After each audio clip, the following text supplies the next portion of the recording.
Bismillahirrahmanirrahim.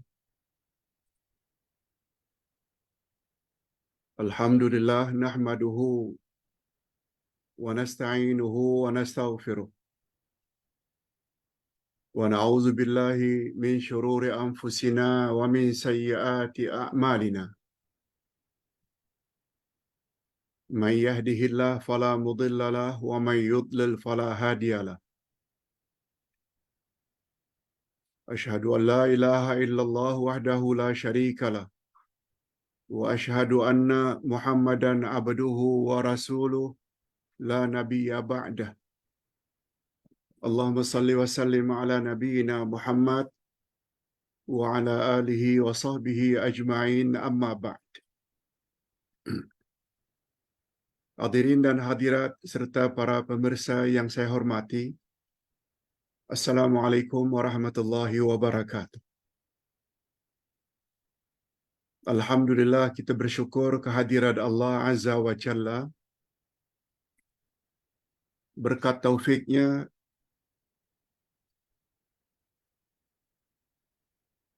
kita dapat meneruskan pengajian kita kuliah online pada hari ini, hari Ahad 7 Januari 2024, setelah lebih kurang 1 bulan kita cuti, yaitu bermula dari 10 Desember yang lalu.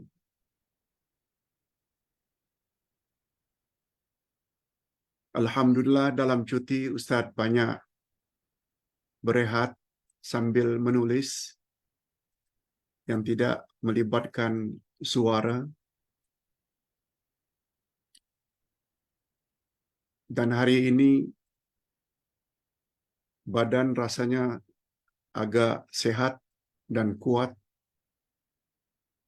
Mudah-mudahan kita harapkan pada hari-hari mendatang akan lebih sehat lagi. Walaupun mula minggu ini dan seterusnya kita kurangi hari dalam seminggu dari 5 hari menjadi 4 hari.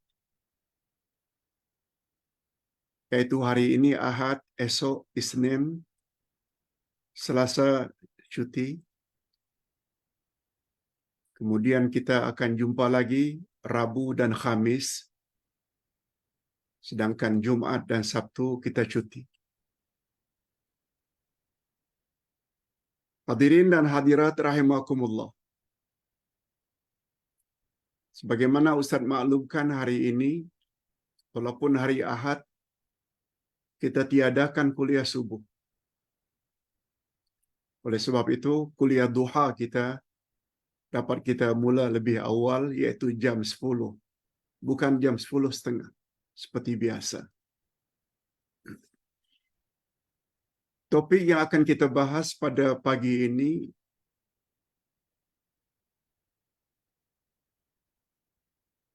yaitu azam tahun baru 2024.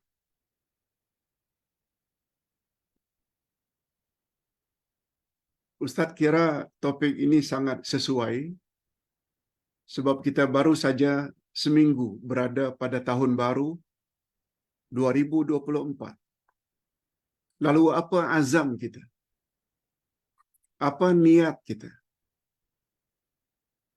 Apa tekad kita? Mula sekarang sehingga hari-hari berikutnya sampai kita meninggal dunia. Apa azam kita?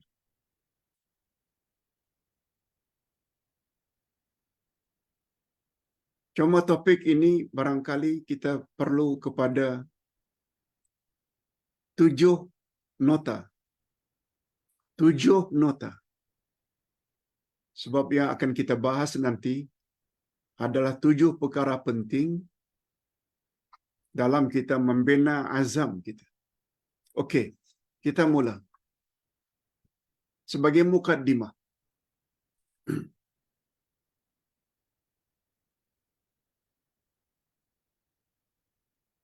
sila buka nota yang Ustaz kirim,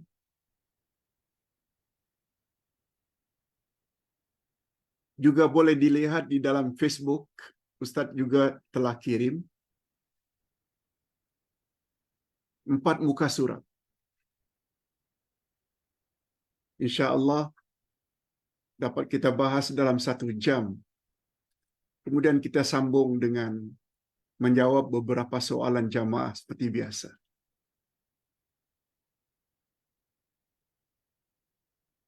Mukaddimah atau pendahuluan.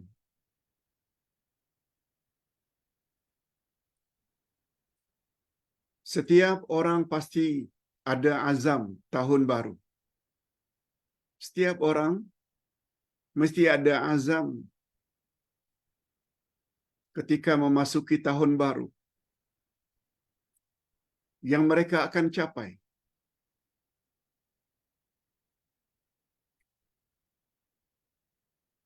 Selain keinginan mereka agar segalanya menjadi lebih baik, lebih sempurna, namun sebagai umat Islam, kita mesti sentiasa berusaha mengubah diri menjadi insan yang lebih baik dan berkualiti. Insan yang lebih baik dan berkualitas. Umat Islam mesti seperti itu. Perkataan azam diambil dari bahasa Arab, al-azmu. Sudah jadi bahasa Melayu, Indonesia. Azam. Yaitu niat atau tekad yang kuat, sungguh-sungguh untuk mencapai tujuan yang terbaik. Itu dia azam. Niat atau tekad yang kuat, sungguh-sungguh untuk mencapai kebaikan. Itu azam.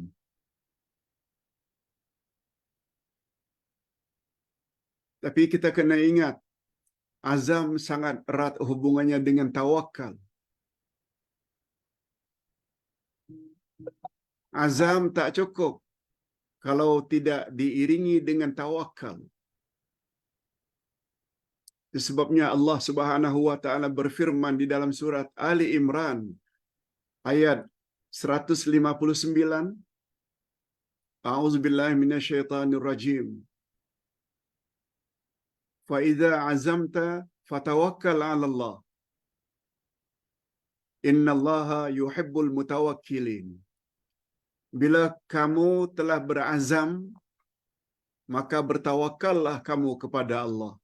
Sesungguhnya Allah sangat menyukai orang-orang yang bertawakal kepadanya. Azam tanpa tawakal sia-sia. Setiap azam, keinginan, hasrat, cita-cita untuk jadi orang yang baik tak akan kesampaian kalau tidak diikuti dengan tawakal. Nah, sekarang apa pula makna tawakal yang juga berasal dari bahasa Arab dan sudah diguna pakai oleh bahasa Melayu Indonesia? Tawakal selalu diartikan dengan berserah diri. Dan tawakal juga salah kalau tidak diikuti dengan usaha sungguh-sungguh. Tawakal tidak cukup hanya sekedar doa tanpa diikuti dengan tindakan. Tak cukup. Sebagaimana teguran Umar bin Khattab radhiyallahu anhu kepada para sahabat ketika melihat mereka bersandar di suatu dinding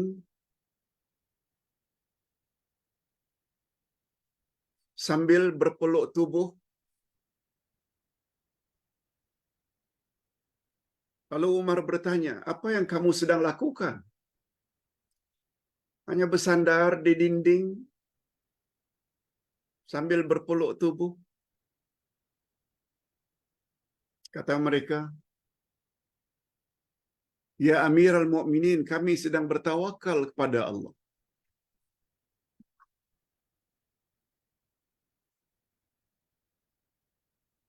Apa komen dan jawaban dari Umar bin Khattab radhiyallahu anhu? Bukan begitu cara bertawakal.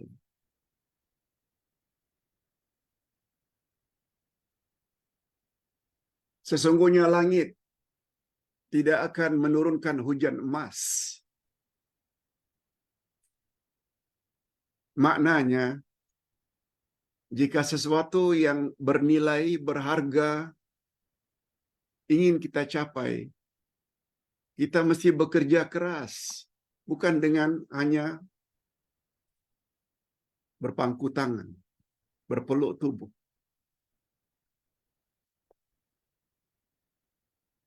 Itu makna tawakal.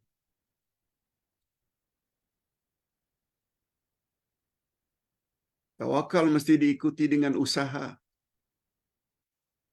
Jadi bila kita combine azam dengan tawakal,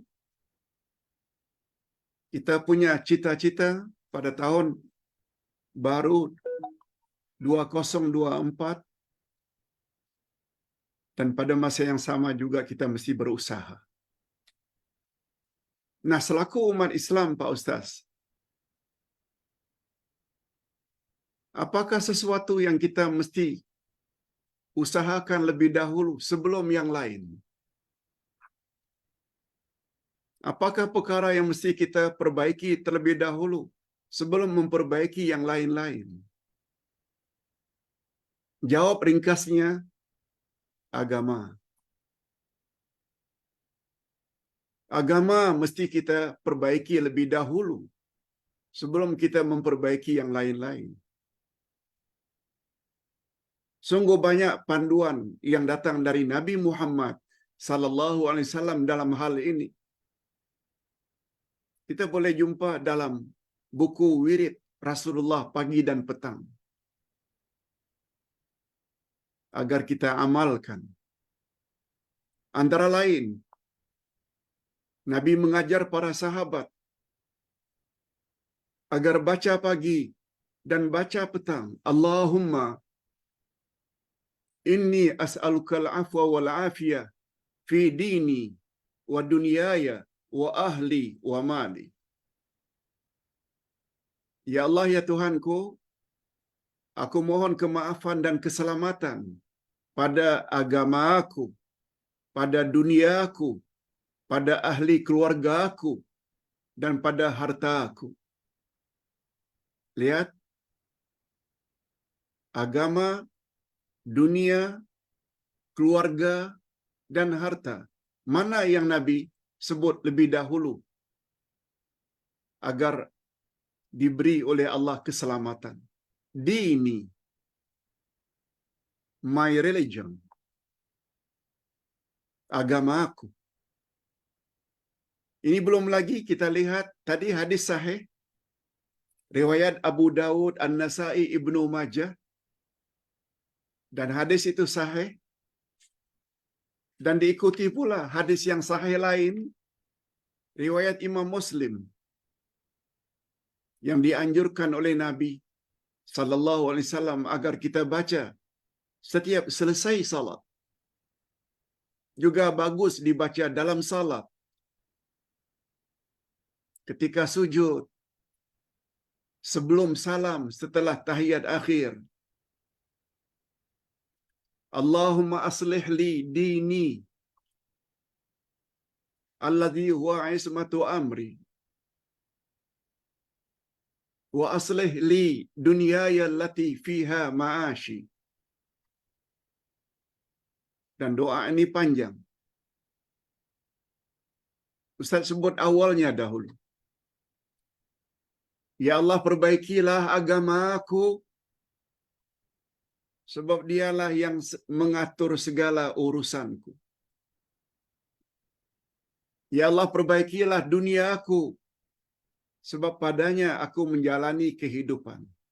Baru diteruskan, ya Allah, perbaikilah akhiratku, sebab kepadanya kami semua akan balik. Ya Allah, jadikanlah sisa-sisa hidupku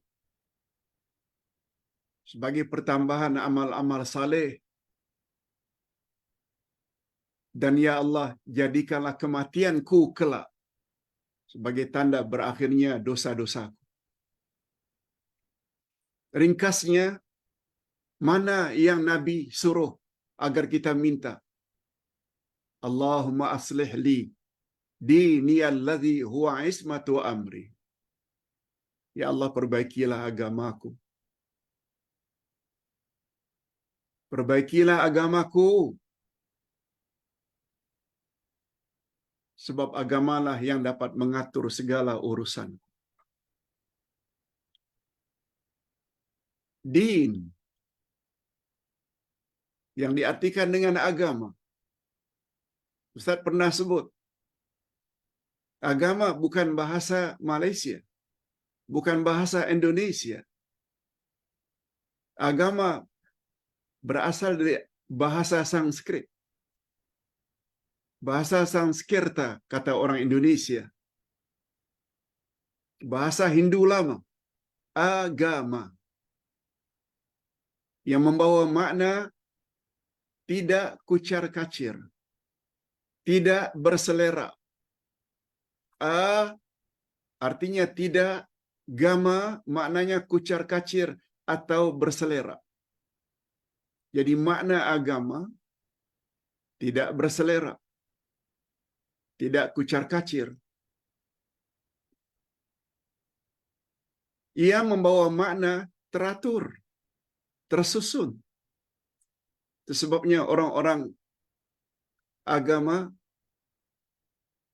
percakapannya selalu tersusun. Jalannya bagus, pakaiannya bagus. Pokoknya orang-orang agama itu cantik dalam semua hal.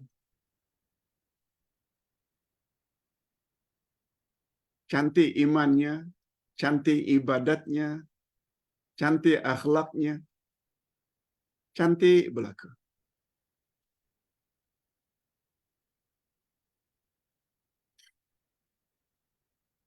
Itu sebabnya sungguh tepat kata-kata seseorang,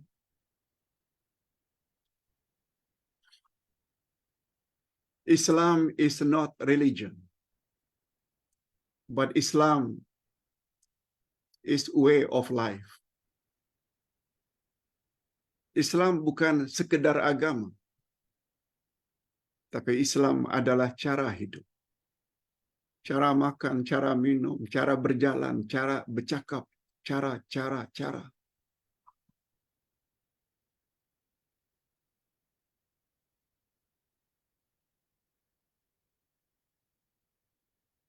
Bagaimana cara masuk masjid? Dengan kaki mana dan apa patut dibaca? Bagaimana cara keluar masjid? Dengan kaki mana dan apa doa yang patut dibaca? Apa patut dibaca ketika makan? Makan dengan tangan yang mana? Sampai-sampai bagaimana cara masuk tandas dan apa doa yang patut dibaca? Bagaimana cara keluar tandas dan apa doa yang patut dibaca? Allahu Akbar. Itu dia agama. Agama bukan bahasa Malaysia, bukan bahasa Indonesia. Apalagi disebut dengan igama atau ugama. Tidak. Dia adalah agama Hindu lama atau bahasa Sanskrit. Untuk menguatkan makna agama itu bukan hanya sekedar amal, termasuk niat.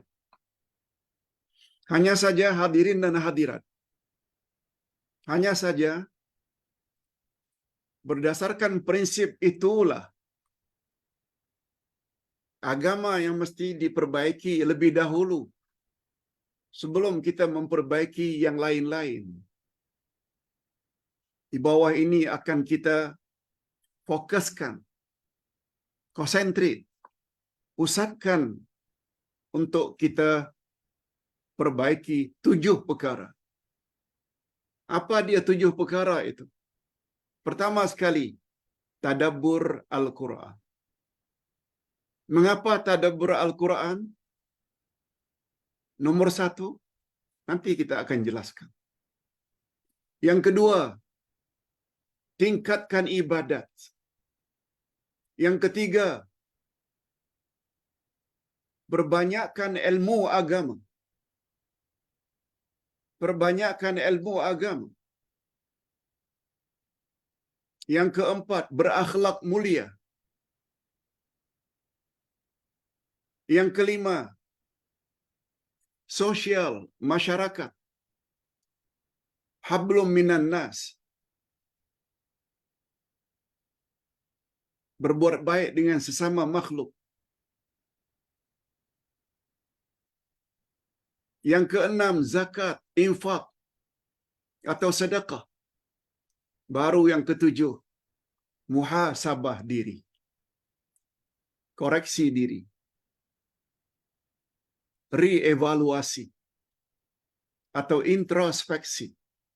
Okey. Itu dia 7 perkara yang insya-Allah mula hari ini kita akan bahas. Begitulah seterusnya pada ahad-ahad yang akan datang, dan Ustaz akan sediakan kertasnya seperti kertas hari ini. Okey. Hadirin dan hadirat rahimakumullah. Semua 7 perkara di atas, semua 7 perkara di atas sangat menentukan kebaikan agama seseorang. Nanti kita akan buktikan. Agama seseorang akan jadi baik bila dia tadabbur Al-Quran. Sebab itu kalamullah. Agama seseorang baru akan jadi baik dia pertingkatkan ibadatnya kepada Allah. Agama seseorang akan jadi baik bila dia rajin mendalami ilmu-ilmu agama. Dan seterusnya. 7 perkara ini mesti dimiliki kalau ingin mempunyai agama yang baik. Allah berjanji, jika semua 7 perkara itu dilaksanakan, maka mereka bukan hanya bahagia di dunia, tapi mereka juga akan bahagia setelah mereka mati. Sama ada di alam barzakh, lebih-lebih lagi di alam akhirat. Agama yang paling menentukan bahagia tidaknya seseorang di akhirat nanti atau setelah dia mati. Bukan karena hartanya yang banyak.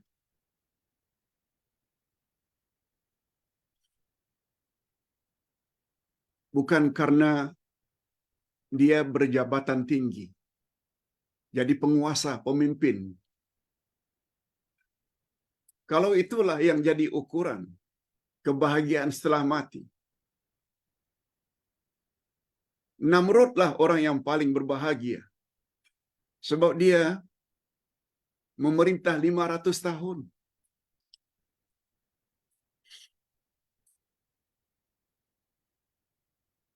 Fir'aunlah orang yang paling berbahagia.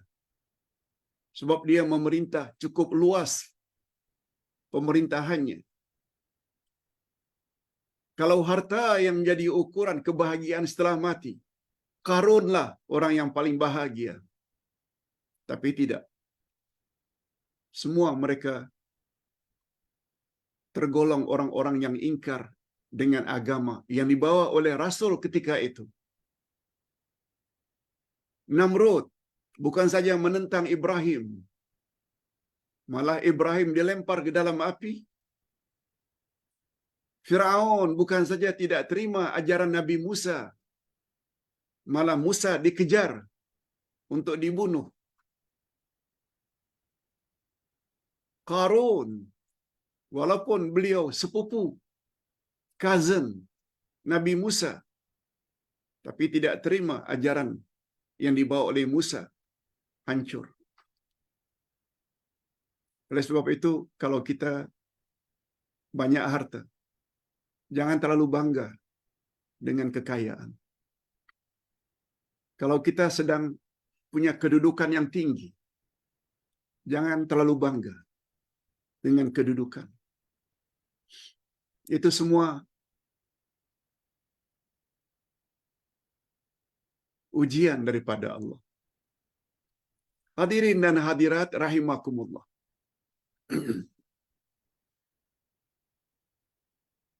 Selanjutnya dalam Nota Azam tahun baru 2024 akan dijelaskan dengan lebih terperinci setiap 7 perkara tersebut, agar mudah bagi kita untuk melaksanakannya dalam kehidupan sehari-hari. Ini yang Ustaz sebutkan tadi. Ini nota pertama yang akan membahas tadabbur Al-Quran. Minggu hadapan kita akan bahas pula tingkatkan ibadah. Minggu berikutnya pula kertas Ustaz akan tulis tentang perbanyakkan ilmu agama. Begitulah seterusnya. Selama 7 minggu. 7 ahad. Mudah-mudahan ketika itu selesailah kitab yang kita akan gunakan. Sekarang sudah masuk dalam percetakan 3 kitab ayat-ayat iman jilid 1, tafsir surat Al-Fatihah buku kedua, tafsir surat Yasin buku ketiga, diharapkan dapat selesai dalam bulan hadapan biiznillah.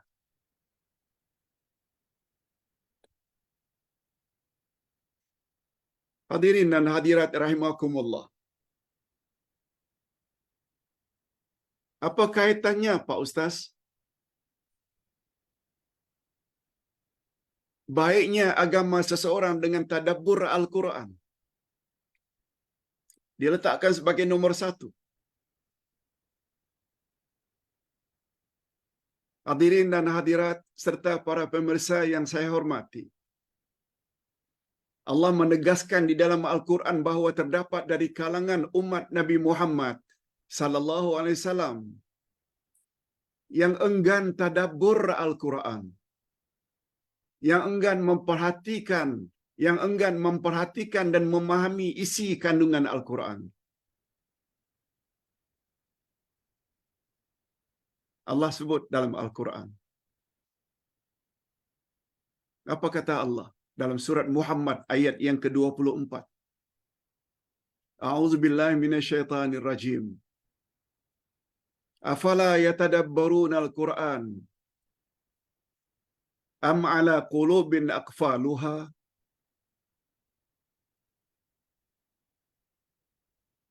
Apakah mereka tidak memperhatikan Al-Quran? Apakah mereka tidak tadabbur Al-Quran? Afala yatadabbaruna al-Quran? Apakah mereka itu tidak tadabbur Al-Quran? Atau hati mereka sudah terkunci?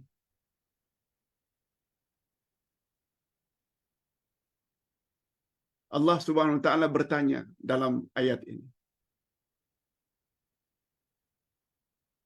Karena Allah mengingkari sikap orang yang tidak mau tadabbur Al-Quran.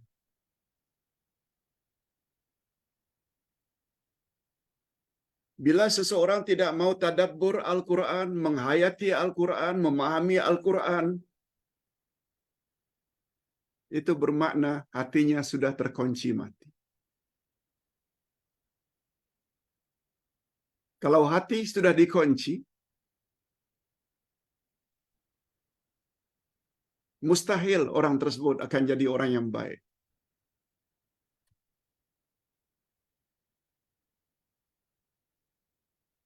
Coba dengar pandangan Imam Ibnu Katsir. Imam Ibnu Katsir dalam tafsirnya, tafsir Al-Quranul Azim,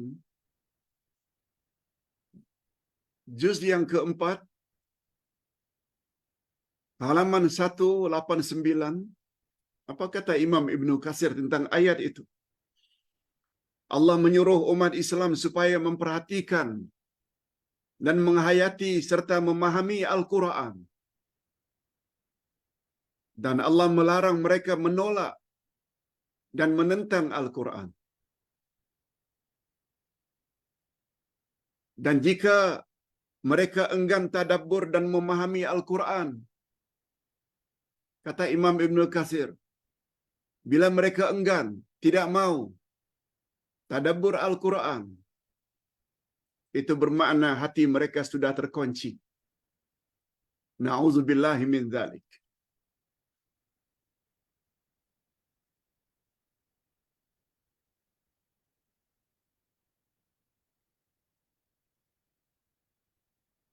Hadirin dan hadirat rahimakumullah. Ayat di atas surat Muhammad ayat 159 juga membawa makna. Ini dalam pandangan ulama tafsir yang lain. Apakah orang-orang munafik itu tidak memperhatikan dan memahami ajaran-ajaran Allah di dalam Al-Quran?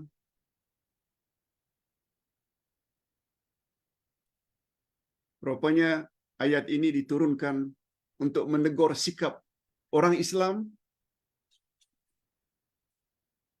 tapi mereka munafik, bukan muttaqin, bukan mukminin,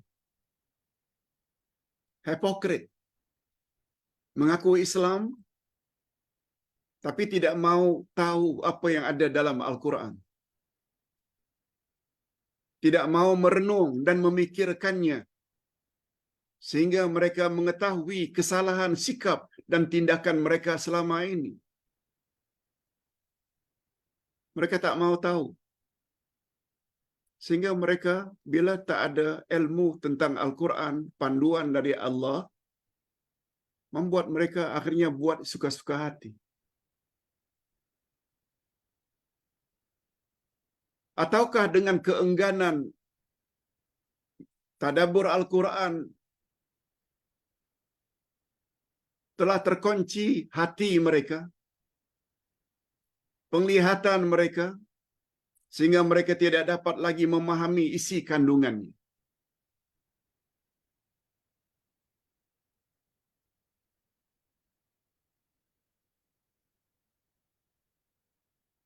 Lalu kata ulama tafsir tersebut, sikap dan tindakan yang dilakukan oleh orang-orang munafik itu mengaku Islam, tapi tak mau ikut apa yang ada dalam Al-Quran.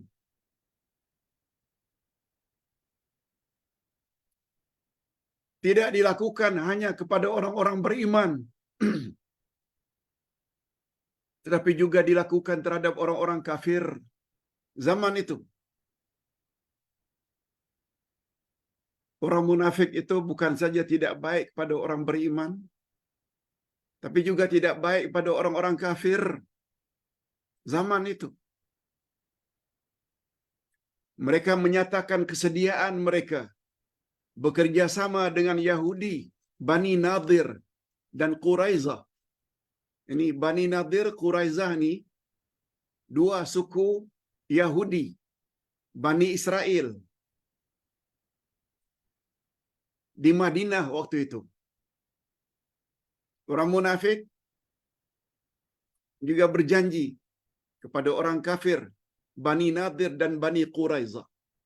Bahkan mereka bersedia mengikuti sebahagian keinginan orang-orang Yahudi untuk menarik perhatian mereka. Tetapi semua janji itu dan kesediaan mereka tidak mereka tepati. Hanya janji saja. tapi mereka sendiri tidak tepati.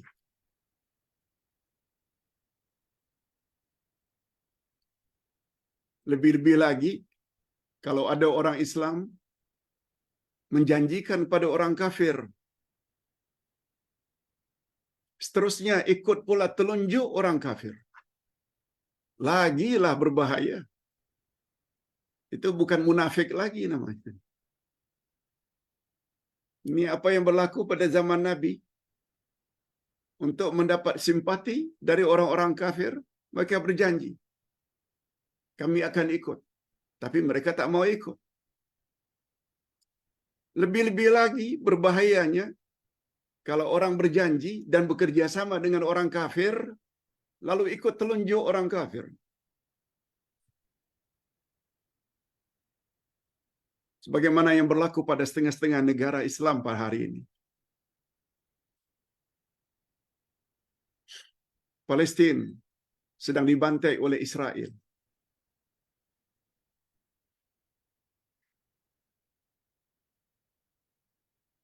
Negara-negara Islam, terutama negara-negara Arab, orang yang sepatutnya lebih dahulu membantu Palestin.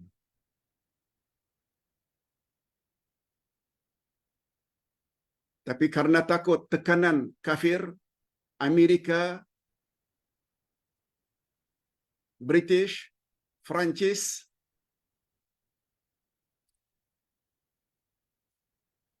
mereka lebih patuh. Tak bantu Palestin. Hadirin dan hadirat, Al-Quranul Karim, kalamullah. Dia berlaku sepanjang zaman sampai hari kiamat. Sebagaimana berlaku pada zaman Nabi Muhammad sallallahu alaihi wasallam masih hidup, ia akan berulang lagi, berulang lagi, berulang lagi. Sampai hari ini. Orang jenis tersebut wujud, terus wujud.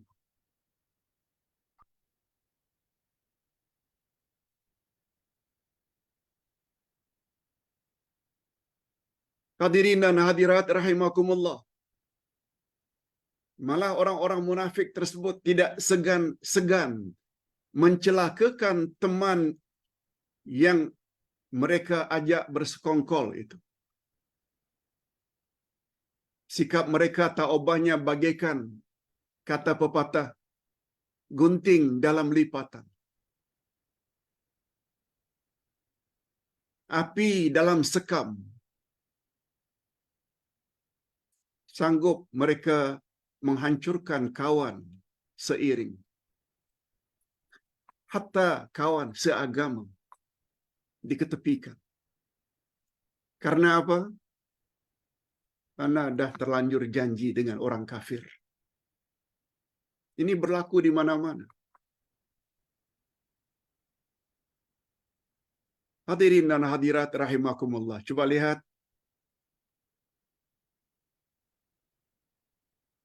Kalau kita faham Al-Quran, sikap kita tidak akan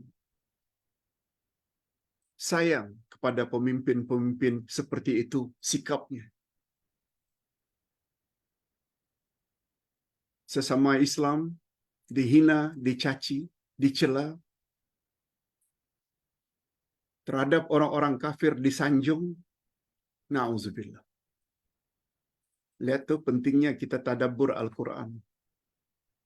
Ini belum lagi bila kita ikut pelajaran tafsir esok. Tak perlu Ustaz sebut sekarang ini. Coba dengar esok. Bagaimana sepatutnya orang-orang Islam, terutama para pemimpin, terhadap orang kafir.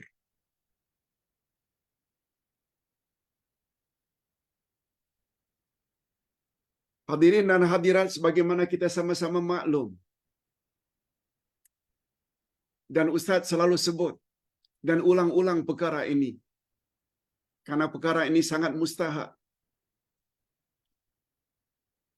Salah seorang ulama besar dari Pakistan, Dr. Ahmad Asrar dalam bukunya Madza yajibu 'alal muslimina tijahal Al-Quran? Apakah kewajiban orang Islam terhadap Al-Quran? Kata beliau ada 5. Ustaz sebut. Al-imanu bihi atau al-imanu bil Quran. Dia mesti beriman pada Al-Quran. Quran adalah kalamullah yang diturunkan kepada Rasul akhir zaman dalam bahasa Arab melalui malaikat Jibril. Quran tidak boleh dipalsukan hingga kiamat. Iman. Yang kedua, tilawatuhu. Baca Al-Quran dengan tajwid yang betul. Makhraj yang betul. Yang ketiga, al-fahmu bihi. Memahami Al-Quran. Ini yang dimaksudkan dengan tadabbur. Tafsir. Belajar tafsir. Belajar tadabbur Al-Quran. Sudah kita memahami Al-Quran dengan tadabbur dan tafsir, baru yang keempat, al-amalu bihi. Mengamalkannya dalam kehidupan sehari-hari. Macam mana hendak mengamalkan isi kandungan Quran? Bila kandungan Quran tidak difahami, tidak ditadabburkan. Impossible.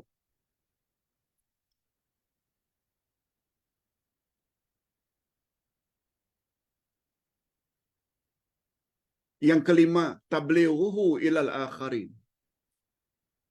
Setelah kita imani Quran, ia kalamullah. Kita baca Quran dengan makhraj dan tajwid yang betul. Fahami tafsir Quran atau tadabbur. Amalkan dalam kehidupan sehari-hari. Masih ada lagi kewajiban yang kelima. Sampaikan kepada orang lain.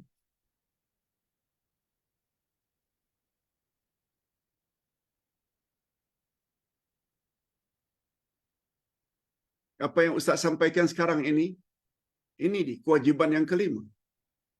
Ustaz tak boleh sembunyikan. Orang suka ke dengar atau orang benci, kita tak kisah.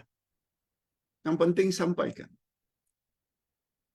Nasihat Ustaz kepada semua jamaah. Share nota ini kepada seramai mungkin kawan-kawan, terutama kaum kerabat. Share. Itu pun dakwah juga. Itu pun maknanya menyampaikan juga. Tak perlu minta izin pada Ustaz. Semua video, semua YouTube, semua nota yang Ustaz telah tulis, tak perlu minta izin pada Ustaz. Sebarkan seluas-luasnya.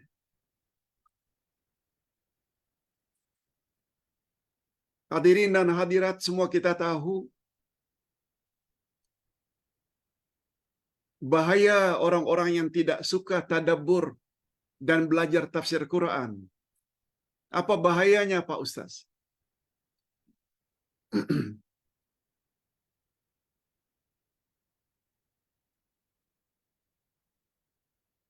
Orang yang tidak belajar tadabbur dan tafsir Quran, otomatik mereka tidak akan dapat jadikan Quran itu sebagai pedoman hidup. Itu dia.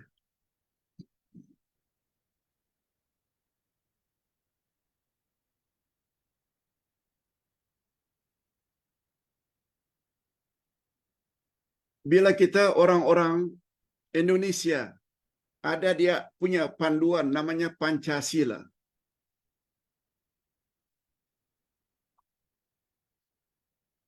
Di Malaysia ada namanya rukun negara. Ada perlembagaan. Ada dustur.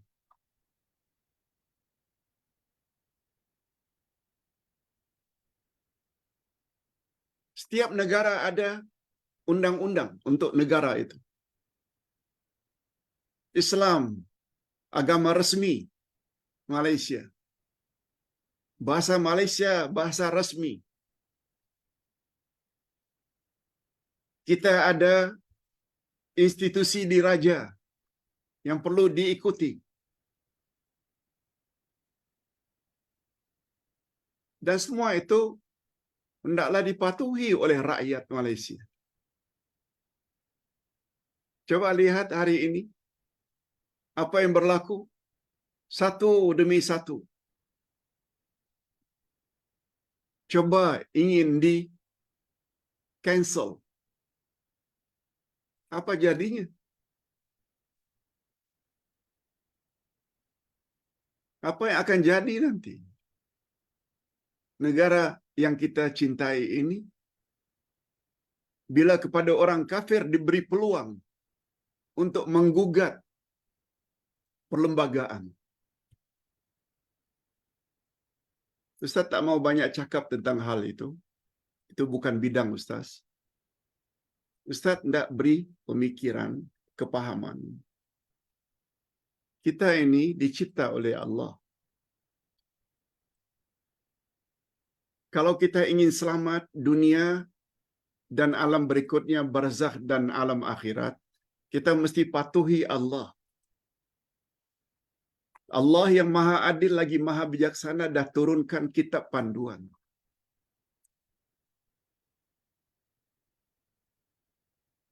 Allah telah berjanji bila kamu ikut kitab panduan, sebagaimana yang dijelaskan oleh Rasulnya Nabi Muhammad, kamu akan selamat.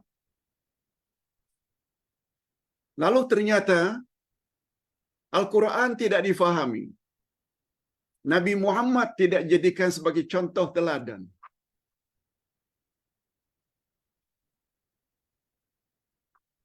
Mengapa tidak dijadikan pedoman?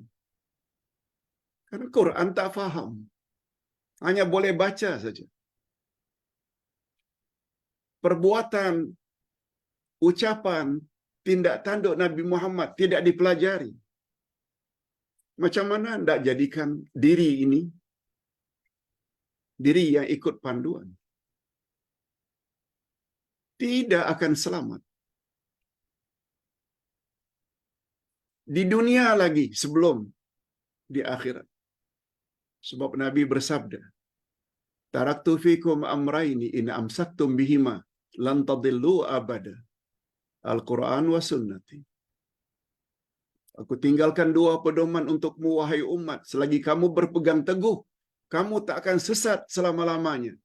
Al-Quran dan sunnahku. Quran dan hadis. Sekarang Quran tak faham. Hadis tak faham. Itu sebabnya nanti kertas yang ketiga, dalami ilmu agama.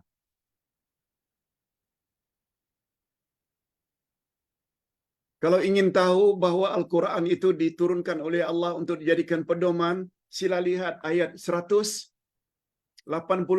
dari surat Al-Baqarah.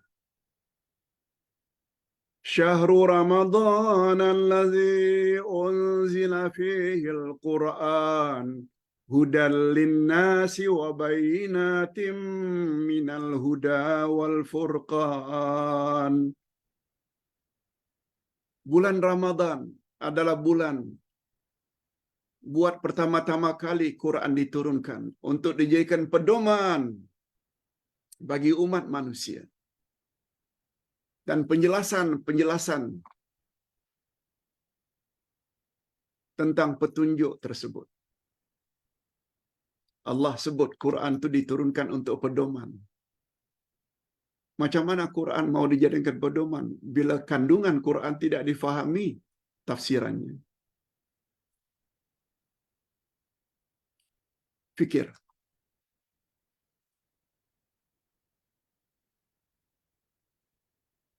Itu sebabnya Allah Subhanahu wa taala awal-awal Quran lagi dah sebut peranan Al-Quran.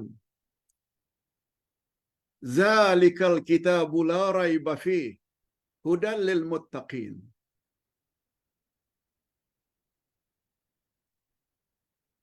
Inilah kitab Al-Quran. Tidak sedikit pun di dalamnya terdapat keraguan. Tak, sedikit pun tak ada keraguan. Hudan lil muttaqin. pedoman, petunjuk bagi orang yang bertakwa. Pada awalnya dikatakan hudal linnas, pedoman bagi seluruh manusia. Tapi Allah Maha tahu, ada manusia yang mau jadikan Quran sebagai pedoman, ada manusia yang tidak mahu, malah tak percaya langsung dengan Al-Quran, seperti sikap orang-orang kafir. Lalu Allah sebut secara khusus, jika kamu ingin jadi orang yang bertakwa, Quran mesti kamu jadikan pedoman. Hudan lil muttaqin. Cuma timbul pertanyaan, bagaimana Al-Quran dapat dijadikan pedoman hidup jika isi kandungan Al-Quran tidak difahami?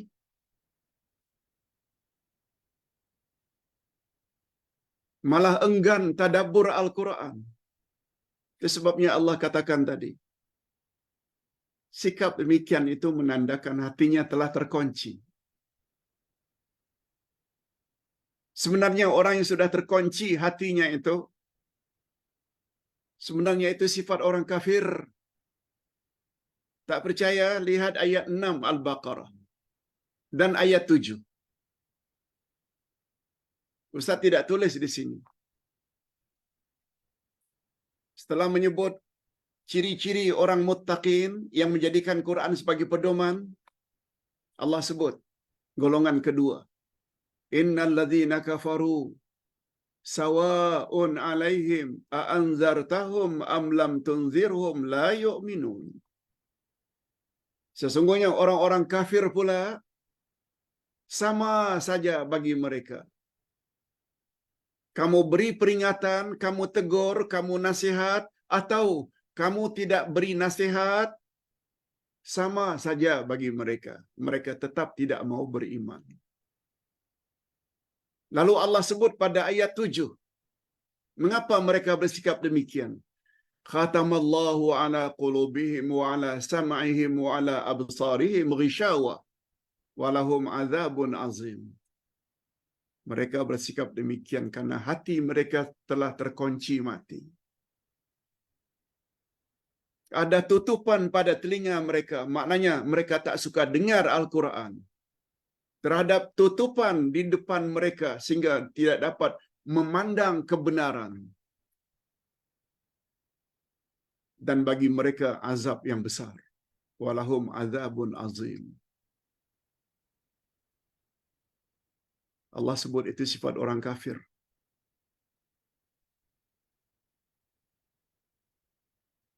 Lihat. Kita akan jadi manusia macam mana bila kita faham Quran. Kita ingin jadi muttaqin. Muttaqin mesti jadikan Quran sebagai pedoman.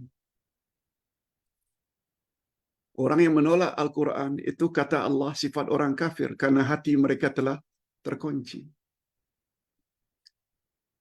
Sedangkan orang munafik pula Allah sebut hati mereka berpenyakit. Fi qulubihim maradun fazadahumullahu marada. Pada ayat-ayat berikutnya. Orang munafik pula pada hati mereka ada penyakit.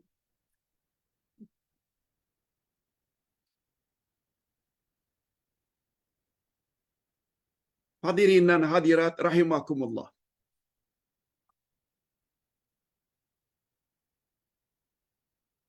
Bagaimana mereka dapat jadikan Quran sebagai pedoman mereka tak faham?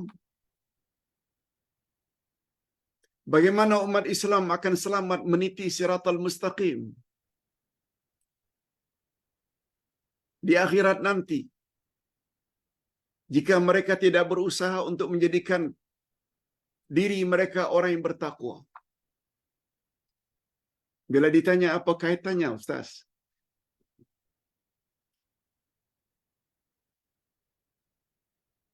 Menjadikan Quran sebagai pedoman dengan kelancaran berjalan di atas siratal mustaqim. Jawabnya, yang lancar meniti titian siratal mustaqim hanya orang yang bertakwa saja. Sedangkan orang yang tidak bertakwa akan jatuh. Dan bila jatuh, neraka menunggu di bawahnya.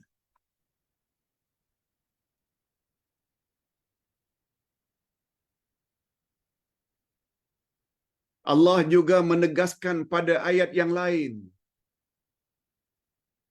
hanya orang-orang yang bertakwa yang akan selamat ketika meniti titian siratal mustaqim kelak pada hari akhirat. Ingin bukti? Ini ayatnya. Surat Maryam ayat 71 dan 72. Sudahkah kita pernah dengar ayat ini? Mungkin tak dengar. Atau sudah baca tapi tak faham. Coba dengar apa kata Allah. Wa in minkum illa wariduha kana ala rabbika hatman maqdiya. Thumma nunajjil ladzina taqaw wa nadharu adh-dhalimina fiha jithiya. Coba dengar baik-baik. Dan tidak ada seorang pun daripada kamu melainkan mendatangi neraka itu. Mendatangi maknanya melalui neraka. Bukan masuk neraka. Semua kita tahu titian siratal mustaqim menuju syurga di sini. Di sini tempat berhisab. Kita akan meniti titian ini.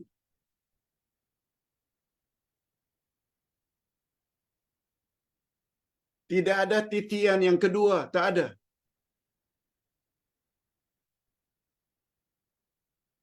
Menuju ke neraka tak ada titian. Sebab neraka berada di bawah ini. Api berada di bawah jembatan titian siratal mustaqim. Orang-orang yang bertakwa yang berjalan di atas titian siratal mustaqim lancar perjalanannya sampai ke syurga, ke destinasi. Mudah-mudahan kita termasuk ke dalam golongan ini. Tapi orang yang tidak berjaya karena dia orang yang tidak bertakwa akan dikait oleh api dari bawah ini untuk dijatuhkan, untuk dijatuhkan, untuk dijatuhkan. Ini maknanya setiap manusia akan mendatangi neraka. Maknanya melalui, berjalan di atas neraka, karena di atas neraka itu titian siratal mustaqim. Itu tafsirannya. Ustaz ulang sekali lagi. Tidak ada seorang pun daripada kamu melainkan mendatangi neraka itu. Hal ini bagi Tuhanmu adalah suatu kemestian yang sudah ditetapkan. Allah dah tetapkan begitu. Tak ada istilahnya link kedua tu tak ada. Macam link gelang patah, tak ada. Jalan hanya satu saja menuju ke syurga. Neraka pula terletak di bawah. Lalu apa kata Allah? Kemudian kami akan menyelamatkan orang-orang yang bertakwa. Al-muttaqin, alladzina taqau akan diselamatkan oleh Allah sampai ke destinasi, yakni syurga. Dan Allah akan biarkan orang-orang yang zalim di dalam neraka dalam keadaan berlutut. Maknanya orang-orang selain orang yang bertakwa akan berjatuhan, dikait oleh api neraka.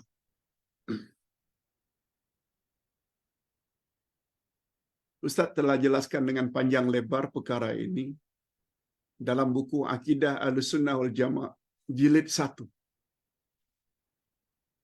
Ketika membahas tentang iman pada hari akhirat. Sila lihat buku itu. Jadi sempena memasuki tahun 2024, hendaklah setiap kita mesti berusaha bersungguh-sungguh agar menjadi insan yang bertakwa. Itu dia. Dan mustahil derajat muttaqin, orang yang bertakwa, kita perolehi, kita capai, mustahil jika kita tidak menjadikan Quran sebagai pedoman. Dan untuk menjadikan Quran sebagai pedoman, mesti tadabbur Quran, belajar tafsir Quran. Inilah rahasianya. Tadabbur Al-Quran dijadikan sebagai perkara pertama dan utama antara 7 perkara yang kita mesti fokus dan ambil berat untuk kesempurnaan agama yang kita anuti, yakni agama Islam. Pesan Ustaz, bahagian akhir, jangan lupa ikut topik berikutnya, iaitu kita kena fokus perkara yang kedua. Kita akan jelaskan minggu hadapan, iaitu tingkatkan ibadat. Dan Ustaz persilakan jamaah, andai kata bermanfaat nota ini, sebarkan seluas mungkin, terutama kepada kaum kerabat dan rakan-rakan yang kita sayang. Ingat kata para sahabat,